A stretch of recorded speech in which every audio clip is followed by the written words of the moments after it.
Okay, children, right now I'm going to show you how to do the demand curve. We're going to do a little bit of demand curve notes real quick. First thing we need to know, this P that we have up here is going to be standing for price. This is the price of an item, and Q down here is going to be quantity. So the demand curve shows a relationship between price and quantity, and how that relationship affects our desire or demand to purchase an item.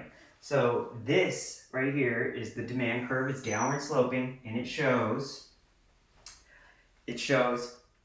at each price point how many items we're willing to buy. So just as an example, this curve is essentially made up of a bunch of different prices. I'll just say right here, and let's call this cookies, just as an example. Let's say right here, at the price of 50 cents a cookie, I bet we could have 100 cookies sold. That would be one particular quantity demanded. If the price changes and we drop it to 25 cents a cookie, now our quantity demanded is going to increase to maybe 200 cookies. So that's just what the law of demand is. I've just kind of shown you the law of demand right now. So the law of demand is price and quantity demanded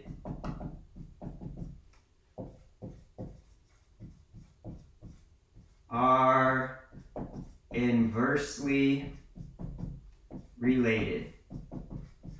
So price and quantity demanded are inversely related. As price decreases, the quantity demanded is going to increase because the cheaper something gets, the more we're going to want to buy of it. Think about just going to HEB. As the price goes down, if something goes on sale, well, you're more likely to buy more of that. And say Snickers bars are on sale this week. Instead of 50 cents for one, you can get them for 25 cents each. So I might buy 3 of them this week just because they're cheaper rather than get the one, because the lower the price gets, the higher the quantity demanded will get for me.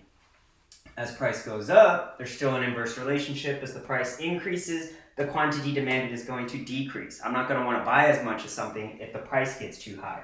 Now, there are other factors outside of price that cause this the demand curve to change. So I'll do an example of that real quick. Alright, there's stuff outside of price that will cause a change in demand. So let's say this is still cookies. We'll go with 150 cents again. Okay, no. Alright, let's say now, one of the things, so there's a couple different things, some shifters of the demand curve. These cause the curve to shift on its own. So this is something other than price that causes demand to change. So let's say cookies are 50 cents and there is a new diet that is getting really popular in the country, and the diet involves not eating sugar. If that were to happen, the whole demand curve is going to shift to the left because it's going to be a decrease in the demand for cookies at every single price. Now, even at 50 cents, the quantity demanded is going to be down at 25 cookies. No one's going to want to buy these cookies if they're on a diet. All right, there's a couple other ones here. I'll show you some more examples real quick. Let me clean this thing up. Yoink. Okay, some other examples that we can look at. The number of consumers. So let's say it's still cookies, and this is cookies being sold at school, in our high school. If more children start attending our school next year, and there's more students in the school, the cafeteria will be able to sell more cookies. No matter what the price is, at every single price, if there's more students or more consumers, then the demand curve is going to shift to the right. Now, at every single price, we're going to be buying more cookies because there's more people. There's other ones, and then obviously if the number of consumers decreases, like right now, the amount of cookies they're selling at school is shifted to the left. There's a lot less cookies being sold at school since there's like no students at school.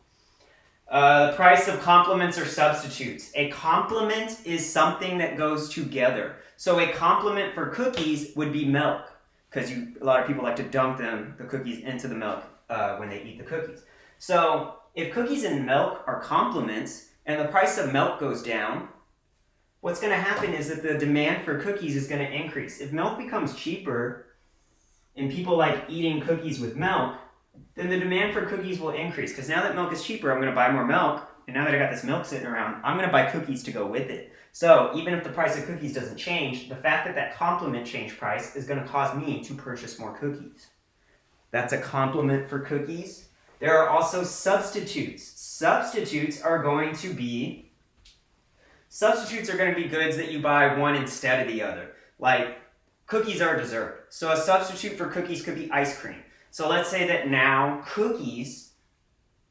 what's going to happen to cookies if the price of ice cream goes down? If ice cream becomes cheaper, I am more likely to go purchase ice cream. If I'm purchasing ice cream, I'm not going to need cookies because they're both desserts. So if ice cream gets cheaper and it's a substitute for cookies, the demand for cookies is going to shift to the left. And now, at every single price, people are buying less cookies because they're buying ice cream instead. All right, next. A change in income. If people get their income increased, let's say now everybody's got more take-home pay. More people have jobs, people have more income coming home. They're making more money. What will happen to the demand curve for cookies if people are making more money? Well, if people make more money, they're going to buy more cookies because they got more disposable income, money that they can spend. So the demand curve for cookies will shift to the left. Okay, and then finally, this we experienced with all the toilet paper and stuff. In fact, I'll just do that right. I'll switch this to toilet paper now. Toilet paper. All right, so future expectations. That will have to do, we'll use toilet paper as example there. When the pandemic began back in March, people expected it to be difficult to purchase toilet paper in the future. And so what we saw happen is people all went to the store and bought a whole lot of toilet paper. So the demand curve for toilet paper shifted to the right, and that increased the price of toilet paper across the board. People were selling toilet paper on Amazon for ridiculously exorbitant prices. And so, yeah, a future expectation. We expected toilet paper to be hard to get, and so what happened is we ended up with higher demand for